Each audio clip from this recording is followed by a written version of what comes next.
What's up, mother? We back! Yes, I'm back. Oh wait, got check. Oh god. Yeah, we are back. The first ever video on talking about superheroes, and it's only right to talk about him and his new movie that's coming out in 2 weeks time. No! Hello everyone, so today we'll be yapping about the brand new movie that will be coming out, which is called Spider-Man Brand New Day. Yeah, this will be the very first movie since the Home Trilogy, and it looks very, very promising based on the trailers and all the promotional art. So let's get to it. First, let's talk about the Home Trilogy. I think all three movies as a trilogy, I think it was okay because all three movies were very, very inconsistent. I love Homecoming even though a lot of people did not like it that I've seen online. Far From Home is 50-50, although I do like the Mysterio stuff. And then we have No Way Home. That movie, yeah, you see, I can't even speak. Yeah, so the thing about that movie is I think at the time when it released it was really great, but looking back at it now, like rewatching it, you can really tell the movie was really affected by COVID, and also some of the scenes were just made for fan service. I think that scene where Andrew Garfield enters the portal, you can tell he pauses for like a few seconds, and then he's just like okay, then everyone's like, oh, we're gonna scream. Then you watch it back home, you're like, yeah, it's really, really strange. Yeah, I do not like that movie, but Homecoming I really like. Even though I have a lot of issues with No Way Home, I still think one of the most impressive and shocking things that they did was the ending. I don't think people know how bad that ending is for Peter, not as a filmmaking point of view, but from just everything in general, guys. No one remembers him at all. So ever since the movie ended, a lot of people have been waiting for the next Spider-Man movie because the ending was so great and it was a great setup towards the next movie.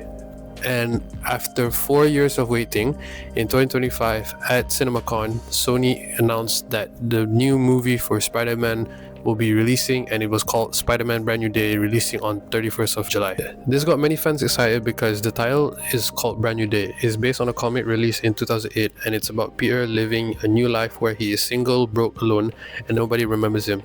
So if you read this comic, you have a rough idea of what the movie will be like. Not 100% accurate, of course, but they're gonna follow a few things from that comic run. Then on the 1st of August, it was announced that they were gonna start shooting, and then they revealed the new suit that will be in the new movie. When I heard that they were gonna be doing a new suit, I was really bummed out because the ending suit in No Way Home was really beautiful. I liked the blue, it looked really nice. It was a very, very good take on the suits that we used to have, because the suits we used to have in the MCU, wow, they were horrific. So I was very disappointed they didn't use the suit from the last movie until I saw the new one, and oh my god, it is beautiful. The new suit looks absolutely beautiful. I'm sorry the image that back doesn't really reflect, but I'll try to find some photos that reflect on how beautiful the suit looks. One of my main issues with the MCU suits is that it was so over designed, it was covered with CGI, and as I mentioned before, I was really disappointed by it. I think the best suit is the one in Spider-Man Far From Home, and even that, it was like, the Iron Spider, we don't talk about that. The one in Homecoming, a lot of lines, and it wasn't really nice. If anything, we're back to making real practical suits now. I think one thing I love about the new suit is that it looks so real, and you can tell no CGI is being covered by it. I think one of the shots was Peter in the trailer. He was stressed out, and you can see the camera zoomed in on him, and it looks so real. And I think a lot of people are very confused and saying like, oh, why does it not look perfect, etc. Guys, not everything in real life can be covered in CGI, and if anything, the imperfections what makes the suit perfect. So I'm really happy because of the new suit now. It looks gorgeous as well. Alright, time to talk about the plot of this movie. Oh wait, no, that's not the plot. Okay, next. Oh no, although this plot goes crazy.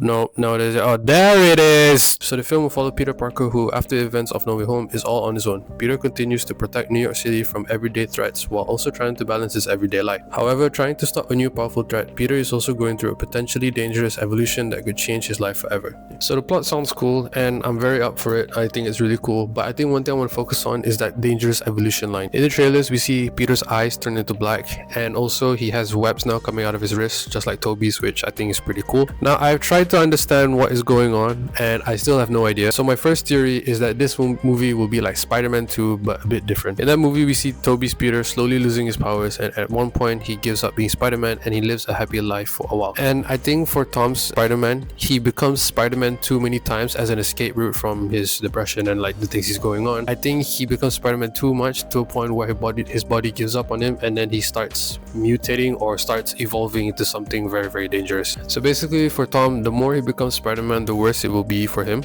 And hey, I'm just saying, if we're talking bad mutations, we could potentially see... Okay, I know they most probably will not show Man Spider, but imagine if they do. Peter loses control, he mutates into Man Spider, the Hulk and Punisher go and help them out, and then the rest is history, I guess. Oh yeah, speaking of Hulk and Punisher, they're also in this movie. Actually, I'm gonna read you guys some characters that are in this movie because there are a lot of them. So we got Spider-Man, MJ, Ned, Punisher, the Hulk, Scorpion, Tombstone, the Hand, Boomerang, Tarantula, Sadie Sing's character, and more. This movie's stacked, and I think with the amount of characters in this movie, I'm really worried about it, but I'll tell you guys later why. But I first want to focus on Sadie Sink. Now, from the day she was casted, many people have been predicting or trying to guess who she's gonna play, and till this day we still don't know. I think even if one of the promos it wrote that Sadie Sink as question mark, and at that point I'm thinking, wow, they are really gatekeeping this character. Sorry for the lighting. Yeah, that's Sadie Sink. Yeah, so I think a lot of people, including myself, we all think that she will be Jean Grey. For me, it's nice that we get to see her in the MCU because in 2024 Deadpool and Wolverine were introduced, so I'm all up for having more mutants in the MCU. But why is she in a Spider-Man movie? Like, actually, I'll do you better. Why is Jean Grey, the X-Men, being introduced in a Spider-Man movie? Make it make sense, guys. I get you want to introduce the X-Men more into the MCU, but I don't know if this is the way. I know, yes, Spidey's going through a mutation and then mutants, and then it's like, oh look, 100 IQ kind of thing. Is the IQ too high, that crow thing? Yeah. But I feel like out of all the people to introduce in a movie, I don't know if Jean Grey is the right one to be in the X-Men. I generally don't think so. So if the plot is correct, basically the threat Spider-Man is facing is her, because Damage Control wants her locked up. She's on the loose and then Spidey has to stop her. But my main reason is, as I've said a few times already, out of all the people in a Spider-Man movie and potentially to play the villain, Jean Grey, that doesn't sit right with me. Yeah, it does not sit right with me at all. So as I mentioned before, the Hulk and Punisher will also be in this movie, and with the addition of Jean Grey, that one I mind. However, this one I really do not mind. Him and Spider-Man share some history in the comics, and they are both street level characters, so them being in a movie together makes so much sense. John Berthel's Punisher is one of the best comic book castings that has ever been made, and him making an appearance in this movie will really be the icing on the cake, because the chemistry between him and Tom, as we can see from the behind the scenes, it looks really, really good. Based on everything we've seen, it looks like they're gonna have like a big bro, little bro dynamic. I think you can see both of them arguing a lot with each other, which I think is really funny. I think whenever we see Spider-Man and Punisher both on the screen at the same time, I think it will be absolute cinema. John and Tom are both great friends, they're both great actors, and then I know for a fact the chemistry will be great. So the Punisher, I approve. Next is the Hulk. Now the decision to have him, I'm 50-50 with, but I don't mind, because based on trailers you can tell the Hulk will have a role to play in this film. I'm not saying Jean Grey doesn't make sense, but again, as I say, if I tell you guys Hulk to appear in a Spider-Man movie or Jean Grey in a Spider-Man movie, which one makes more sense, guys? It's clearly him. It's him. In the trailer, we see Peter go to Bruce and ask him about the mutation he's going through. Then we also get to see Bruce turn into the Hulk. So he has this machine that will prevent him from transforming into the Hulk. Then he loses it, then boom, he becomes the Hulk, like as you can see from the trailer. My theory is that Sadie Sink's character, who can mind control and take over people's bodies or whatever, which Jean Grey can do, at least he's going to take over Bruce's mind, remove the thing on the arm, and then he's just going to go Hulk, and then they will have a very, very cool fight scene. At the time of recording, I think there's new footage of them fighting. Peter has a gauntlet. That looks cool. I'm trying to avoid as many spoilers and leaks as I can, because I don't want to be spoiled in the movie. I want to go there as blind as I can. I think I saw some photos of Punisher and Spider-Man being in a house, and my theory is that the house is probably where Bruce turned the Hulk into, and I think the Punisher would want to kill the Hulk, and then Peter wants to save Bruce, and I think we all know how that's going to go. Now, you can't have a Spider-Man movie without its villains. So as I stated earlier, there's a lot of villains, but the three I want to focus on is Scorpion, Tombstone, as well as the Hand. Don't worry, Boomer and Tarantula, I'll give you guys some focus, but not a lot. Scorpion was first teased in Spider-Man Homecoming's post-credit scene, and ever since that, we got nothing. I genuinely believe he was going to be in those top 10 post-credit scenes that led to nowhere, but here we are. He looks really cool in the trailer, beating Peter up. And again, I don't know how big of a role he will have, but based on this trailer, maybe he will have some parts in the plot, but overall, I'm really happy that he's back. Next is the Hand. So anyone who doesn't know the Hand, such as myself, so they are kind of like the Foot Clan from Ninja Turtles. They are a cult of ninjas who uses dark magic to resurrect the dead, as well as destroying parts of New York in silence. So I don't know how they're going to link towards the story, because I did some research that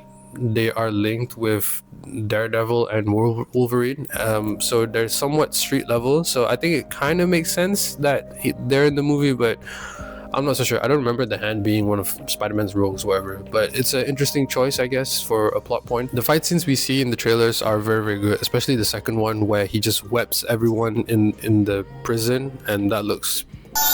yeah, it looks great. And also they're in the posters, so they're in one of the posters, and also there was another promo art or something that I saw at my cinema while I was watching Supergirl, and it looked incredible as well. So I think the Hand will have a big role, bigger than Scorpion probably, but again, I have no idea. It's a lot of villains. I don't know how they're gonna balance it, so good on you, I guess. The final one I want to talk about is Tombstone. Those who don't know, Tombstone runs the underground of New York. He's been in a few animation Spider-Man projects, such as Spectacular Spider-Man and briefly Into the Spider-Verse, but this is going to be the first time ever we see him in live action. Now here's the interesting bit. We have no idea how he will look like. We know that Marvin Jones will be playing him, and I know he'll do well, but there's no official looks as of now. There was a leak I saw, it looks cool, but leaks these days, you can't really trust them, because some of them is AI and then some of them they're actually real, but then which one do you believe more and more? I mean, I've lived to the No Way Home era. All of them were real. So I'm really looking forward to his character. We haven't seen anything from him. I've played Spider-Man, was it 1 or 2, and Tombstone was in there. He was really cool, and I think all the stuff I read about him, he's a very interesting character, so I really hope they utilize him. I think even if he has a scene that shows how cool he is, I think that should be enough for me. Hopefully fans want to see him more and then give him more spotlight. Now finally, the two, Boomerang and Tarantula. Now the reason why I say that is because I don't think they're going to play a big role. I think the reason they're in the trailers is because, of course, to promote, but also how I think this is going to play out. The first 10 minutes of the movie, for example, is going to be all flashbacks, and I think it's just going to show that, alright, Peter used to fight Scorpion, he used to fight Tarantula, Boomerang, whatsoever. I think I saw a Lego set that one of the two is going to be in a scene, like the big, very big one, but I don't know. I think they're just going to be there for, like, I don't know, not saying fillers, but they'll be in a flashback scene. Who knows, we'll get the wheel. I think it'll be funny if the wheel will be in Spider-Man, like in that montage. But yeah, that's my predictions for Tarantula and Boomerang, and the others as well. I think the other three will be all main characters-ish, but I don't know. Usually in Spider-Man movies, there's only one big villain. Of course, you can have a lot of villains at once, but there's only like one main one, and it could potentially be Jean Grey. Oh, fucking hell, yeah. Alright, enough villain talk. I want to talk about these two behind me, MJ and Ned. So I think you guys know Ned used to be Peter's best friend, and MJ used to be Peter's girlfriend. But after the events of No Way Home, they are now not, and they completely don't know his existence. I think one thing I find so sad but relatable is that when Peter was on that building and then he looked at MJ and then he just locked in after that, bro, trust me, man, I understand if I lost Zendaya as well. Although he's married to him, so no valid excuse, Tom. But the thing I'm most curious of is how he's going to distance himself from both of them, because the closer he gets, the more he endangers them, which I think is really, really great for a movie. I think in the trailer we see Peter taking MJ towards the Punisher so that he asks the Punisher to protect her. I guess that's a choice, Peter, I don't know. If you see in the trailer, MJ and Ned have a board where they have a lot of photos of Spider-Man, and yet this shows that they remembered all the interactions they have with Spider-Man, but they just don't know who it was. I think how the spell works is, I think every time they try to remember Peter's face whenever he's wearing the Spider-Man suit, I think it's like just a censored thing on that's put on Peter's face, and then they don't forget. I don't think it's they don't remember who Peter is. It's just honestly every time they look at Spider-Man, it's just like full censor and it's just all black, and then it just covers his whole face and they don't really know who it is. I think by the end of the movie they will know who Spider-Man is, but I have no idea how they're gonna handle that, and if they do it, I hope they handle it well. Alright, so time to talk about the things I want in the movie. So the stuff I'm gonna say is not based on leaks or like whatever. This is just purely my preferences.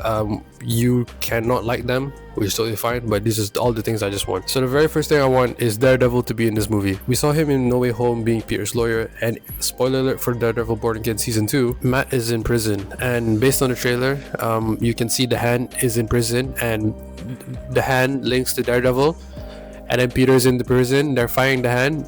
You get what I mean? You guys get where I'm going with this? Yeah, again, I don't know if this is gonna happen, but I just hope, like, it really makes sense. Who knows, Peter's trying to free Matt, and then the Hand's like, no, we gotta stop you, and it's like, alright, cool, time to aura farm, and it just destroys all of them. We don't know. I just really want to see Punisher, Spider-Man, and Daredevil be in the same movie or in the same screen. I really hope we can get that, so I'm just praying. Although there is a shot, I think in the first trailer, where Peter is jumping and he's fighting the Hand, and then I think someone said like, oh, at the top and bottom of him, it's like somewhat edited, the background, so it could be it could be Daredevil and Punisher fighting the Hand alongside with him, so fingers crossed, I guess. My second wish is that I hope we get to see Peter struggle. I think in the Home Trilogy, we didn't really see Peter struggle with everyday life, which I think is the thing that all of us love about Spider-Man. He's a guy who could swing through the city, he's very strong and stuff, but he still has problems like me and you, where, you know, we struggle with homework, studies, or sleep, whatever. And I don't really remember any of that in the Home Trilogy. Maybe from the first one, his suit got removed, or like he had to miss hanging out with Liz. I think that was kind of cool, I guess, but it's not the normal typical thing that we used to know and what we want. So hopefully we can get that in there, and I think based on what we've seen and heard from it, it looks like we're going to get a lot of that. I think I heard that his only friend is the AI he built for himself for his suit, and how the film is going to tackle the issue between the relationship of a real human and an AI, which is so good if it's done well, because nowadays a lot of people with AI and with their relationship, they can't really talk with other people, so you can't talk with humans, talk with an AI. And my last wish, which is the most important one, the one I really want this to happen, is I just hope this movie is a very good Spider-Man movie. I think I'm not the only one who says this, but I really like Spider-Man, and a lot of people share the same opinion with me. So if this movie is not what we think it will be, the backlash will be horrific. Because I think there's 3 superheroes, I think if you really mess them up even a tiny bit, you will get a lot of hate. And those 3 are Spider-Man, Batman, and Superman. You mess any of them up and you are not going to be in a great spot for the rest of your life. I'm talking to you, Zack Snyder, yeah? I'm talking to fucking... When I saw the amount of characters that would be in this movie, the Jean Grey stuff and also other things, I was really worried because I didn't know how they're going to balance it. And to be fair, I still don't know how they are going to balance all these characters into one movie. I think how the movie will be like, for example, they have 5 big fight scenes or action set pieces, and then each one will be a different villain. So there'll be a Hulk one, there'll be a Scorpion one, there'll be the Hand, and then Jean Grey or something like that. I think it'll be like that. Destin Daniel Craig is directing this movie, and he did Shang-Chi, which I really like, but respectfully to Shang-Chi and also towards the people who made that movie, this is Spider-Man. This is a different kettle of fish. You do not want to mess up Spider-Man. It's really hard, and I know everything that I've heard from the movie so far, it sounds very, very good. It sounds very, very promising, but I don't know, man. I'm very skeptical because of it. Also for me, it's just the hope that kills you. Every time a new Spider-Man movie drops, I'm always excited, but this one hits different. It's the first movie since the Home Trilogy ended. We are finally getting the broke, sad Spider-Man, and to add a personal note for it, this will be the first ever Spider-Man movie that I'm watching as an adult. So yeah, I really hope it's fucking good. I think at the end of the day, whether you see any leaks, comments, or posts about the movie, I think we should all be very excited for it, even if you hear someone like me being skeptical about it. It's been 5 years since we last saw live action Spider-Man, and a lot of us have gone through a lot of changes in that time. Movies are not only an escape for some of us, but also a bookmark in our lives. When Homecoming was released, I was 13, and that was the first year of me in high school. Then when No Way Home came out, it was the last year when I was in high school. And now for Brand New Day, I'm in my final semester of my degree. And fun fact, I think the age Tom Speeder is in the movie will be the same age as I am. So I really hope this movie doesn't do bad. This hero means a lot to me, and of course the movies as well. So let's hope this will be one of, if not the best Spider-Man movie of all time that we all deserve. We all go through problems in our lives, whether we're struggling with work and studies, but if Spider-Man has taught us anything, it's to keep going no matter how bad things get. We keep moving forward because tomorrow it's a brand new day. For the video. Thank you for watching. I'm very sorry if the video is not great. I'm really rushing now. I'm in my final semester, as I said. I got tickets ready a few weeks ago. When we'll watch with my friends. I'm really excited for that. And yeah, more videos like this will be coming. I've always wanted to make videos like this. Thanks for watching, and I'll see you guys next time.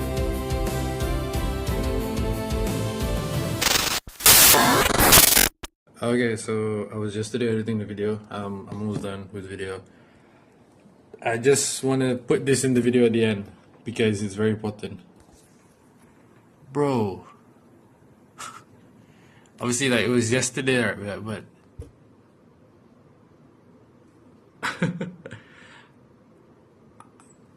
wow, yeah.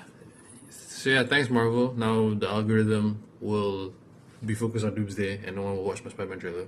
Oh, sorry, movie. Or video, yeah. Yeah, I can't believe it. I need to talk about that though. I need to talk about that because trailer looks good. Like, I watched it a few times already. Trailer looks really, really good. Yeah, we shall see.